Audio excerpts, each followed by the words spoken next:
5 on your mental health tonight. Believe it or not, we are nearing the end of the school year. And students may have a lot of things on their plates right now. For example, from practices, we were just talking about practices, performances, end of the year projects, finals, of course. Medical experts say as the school year winds down, anxiety can ramp up. But it looks different in kids and teens than it does in adults. Kids may start to procrastinate in the morning. They might try to miss the bus. They might try to skip class. Your child might start talking back to their teachers or not completing all of their assignments. These things may seem like behavioral issues, but experts say that's not always the case.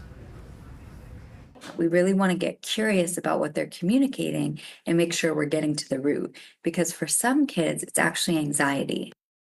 So let's bring in Dr. Varsha Radhakrishnan into the conversation, a psychiatrist at Tufts Medical Center. Good to see you, Doctor. Hey, Doctor, it's great to see you. So as we were just saying, we were talking about the common signs: procrastinating, missing the bus, skipping class, maybe talking back to a teacher or someone in school.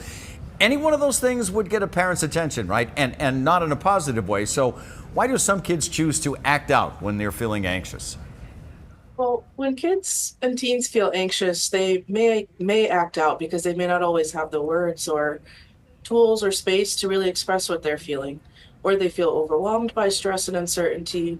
So acting out can actually be a subconscious call for help, a behavior in a certain way that kids just don't quite know how to manage, rather than a deliberate choice to misbehave. So what are some good questions that parents can ask their kids if that's the case?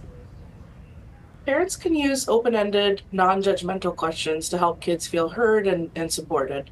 So questions like, is anything worrying you? How can I help you? Is there something making you feel scared? It's important to always listen calmly to validate children's feelings, avoid getting overly emotional immediately as the initial response, and avoid jumping in to fix things right away. So Doctor, when you do that, what can parents then do to help them cope with it? Or is it better to let the kids navigate their own way, figure it out? So it's always important that parents offer their support by acknowledging their child's feelings, teaching them coping skills, and encouraging problem solving together, rather than leaving kids to their own devices to figure it out alone.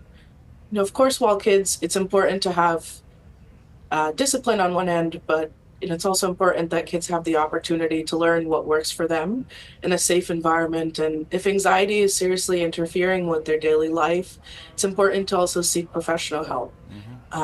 Discipline alone is not always effective for these anxiety-driven behaviors. All right, Dr. Radhakrishnan, thank you so much. We appreciate it. Thanks, Doctor.